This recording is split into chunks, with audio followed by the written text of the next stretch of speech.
Hey, this is Retired Geek Woman and Adventures with Rhiannon with a overview and review of a brand new game called Kynseed that was released December 6th, 2022. In this game, you start off creating your character, male, female, I think the hair color, and a name, and that's basically all there is to it. And you wake up and you're in this dreamland. And basically, there's a tutorial at the beginning, tells you how to move around, and there's little things that you have to do as far as picking some stats and things like that. Stat bumps, I should say. And I have not researched them to know how they play into what to the game at all, so I can't really give you much advice on that. I kind of just went by my gut and went from there. There's this little character named Pot that's there along the way and kind of helps you along and tells you what to do and when to do it. And then you finally wake up and you're in this world of Quill. And the beginning story that you didn't see is that you have been adopted by Uncle Bill, you and your twin sibling.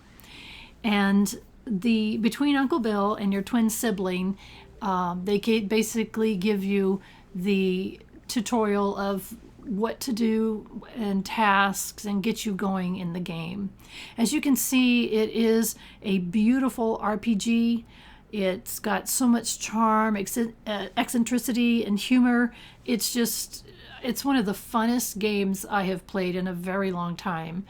And so you have this little farm and you are a child. I believe you are 13 years old when you come in onto this farm. There's books and proverbs all over the world to pick up and read, and they stay in your little inventory or whatever you want to call your backpack that has stuff in it. So you can refer back to your books and your proverbs and things that you've been picking up, and so you don't lose them. And you don't, it's like, I don't remember something I read, years ago. And there's lots of gathering in this game. It's one of the very important parts. You also have chores in the beginning, such as feed the pig is one of your chores. Pick a dandelion is a chore. And when you see a completed task, it tells you you completed it. In the beginning, you got those little fairies that are floating around kind of telling you, hey, check this out. Here's your Uncle Bill, and he wants to know how you're doing. And as you are going through this year of your life, your Uncle Bill will give you lots of tasks and things to do to help you learn your way around this land of Quill, learning to meet the citizens. I think they call them Quillians, is that right? It's really cute. So he's giving us things that we need to do, and each time you complete a task, you get a note there. Children have to go to bed by 11 p.m. or they fall asleep on the ground, and they have to sleep until 6. So until you are a full adult, you have to work within those parameters and make sure that you get to bed on time.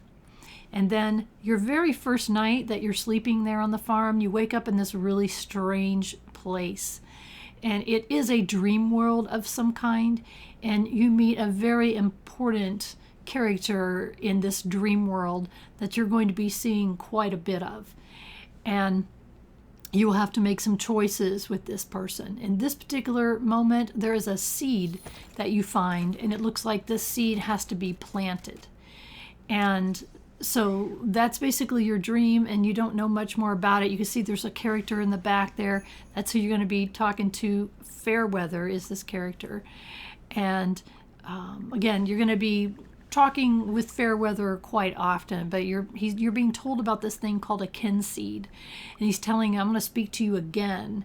And so obviously the game is called Kynseed, and you learn more and more about that as time goes on.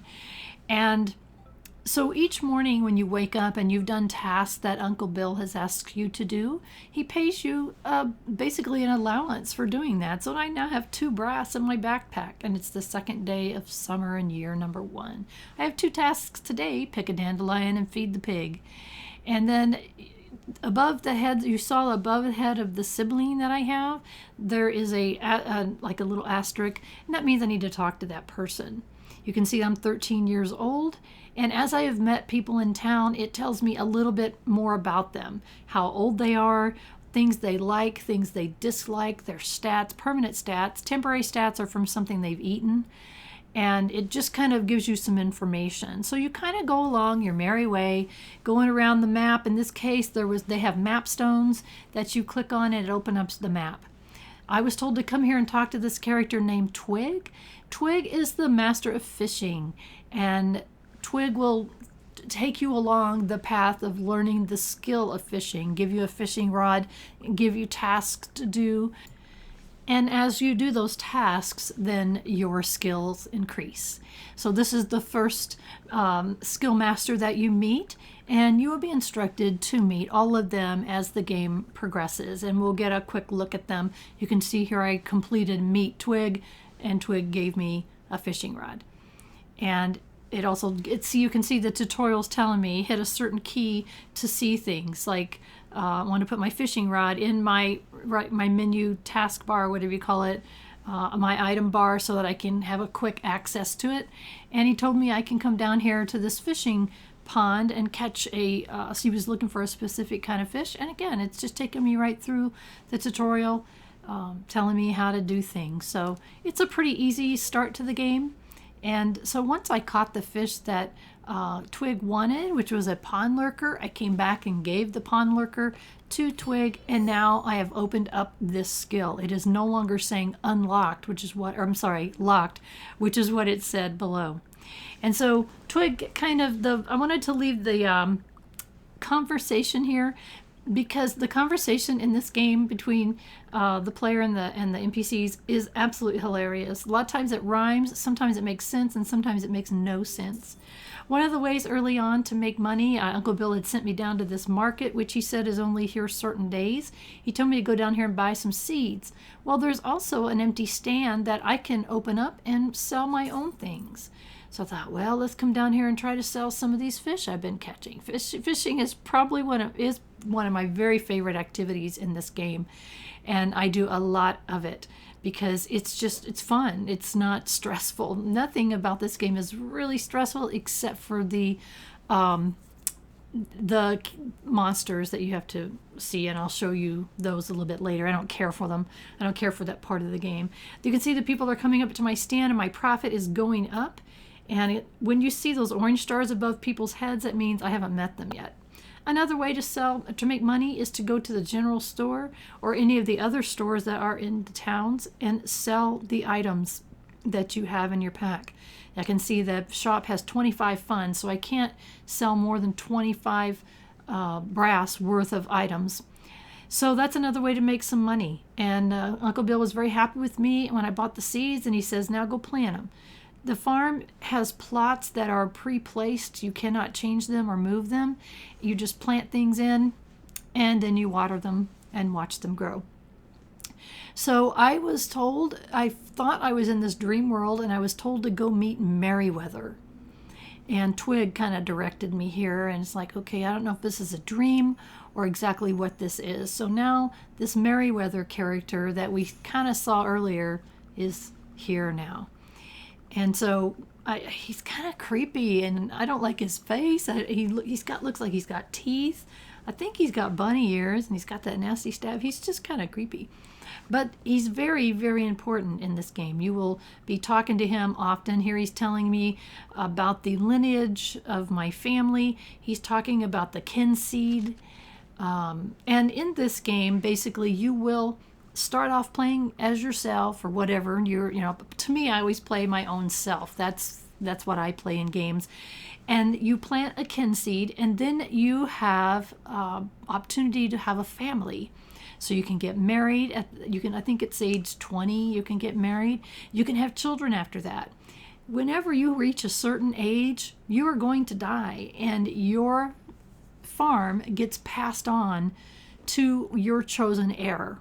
So you can have up to 3 children. If you don't have any, then you get the opportunity to adopt a child. That child, or the child that you have chosen, becomes the heir. And it happens on your 50th birthday, I think it says. That's kind of one of the things about this game that's really interesting. Your new heir is going to take over all of the skills that you had when you first started. So basically, you're taking over the life of the next heir. And because of this, what I'm doing right now is losing 5 years of my life to pay for the Kynseed. You don't have an option. I don't know what would happen if you hit decline. Probably the game would end. But you accept it. When you accept this and say, yes, I'm signing this, see my little stamp there of acceptance, I get the Kynseed now. And he says, our covenant is in a place. You must plant the seed on the hill above the house you call home. So it basically directs you there, and you will plant your seed. But he gives you an option of another gift, a free gift that you get to choose from a selection of gifts. And there's 3. And I guess each time that you see Merriweather, he's going to give you 3 different ones to choose from. And so I believe what that means is the one that I select, I won't be able to see it again. So I don't really know because I haven't got that far. So you pick one of these items, and then it says life tax due 5. I owed him 5 years of my life for getting the Kynseed and my free item, and I put that in quotations. And you can see I'm going from age 13 to 18, and you can see my character goes from a child to an adult. And that's basically the beginning of your life. You talk to Pod again. He tells you about your reputation and how to increase your reputation. And there's many different ways that you can do that. And you can read this whole thing whenever you decide to play this, and he gives you some tips on how to up your reputation. And every time you do that, you'll be talking to these very strange guys called the Grandmasters. And each time you hit a certain level or a certain milestone, then you'll be talking to them. I mentioned that Twig is one of the masters you have to talk to. There are other ones. As you can see here, I'm going through them very quickly, and each of these opened up skills for you. Here's the combat screen. When you first go into a dungeon or whatever they call them, you can preset or auto-equip or select items that go here. In the beginning, you don't really have anything that's going to create success. I needed to get 3 knob eyes, I think they're called, to be able to open up. I forget which one of the masters. I'm sorry. We'll see which one it was, but I had to do this. So this is how combat works, and they do a very good tutorial on this with one of the master trainers. And so I didn't want to show you all that. You'll get to see it later. I had to end up coming here. I couldn't finish what I wanted, so I ended up coming here twice to get 3 of those knob eyes that I needed so that I can turn them in to the master. At that point, the Grandmaster summoned me again, and I'll let you all look at that later when you play. Then one thing that you can do is own a business. The first businesses that you can own cost 500 to be able to do that. Well, I lucked out and found a bag that had enough gold that put me over the top for me to buy one of the stores. So I chose to buy the apothecary store. And you can either run it yourself or you can hire employees. So instead of me standing around the shop all day, I decided to hire employees. My very first day, I had a profit of 88. I got 2 perks. That came as a result of becoming well-known and people liking the products that I had for sale and things like that. So I was able to choose 2 perks for my business, which that seemed pretty fast to me, but it was very awesome. So there's lots of things about owning the shops that I really do love. And I really do like the apothecary and starting with it. As you can see, I made 88 profit in 1 day. So that's not bad for a beginning store. So I could spend hours telling you about more of the features of the game. The only other thing I think I'll mention here is that when you become 20 years old, you are able to date and subsequently marry in a number of players in the game. You can marry people that are already married, which could also causes some people to not like you so much, but that's for you to figure out. And I've decided that I am going to do a Let's Play of Kynseed. Please check my playlist to see where that's located. But really, the most important thing is that I hope you have a wonderful rest of your day.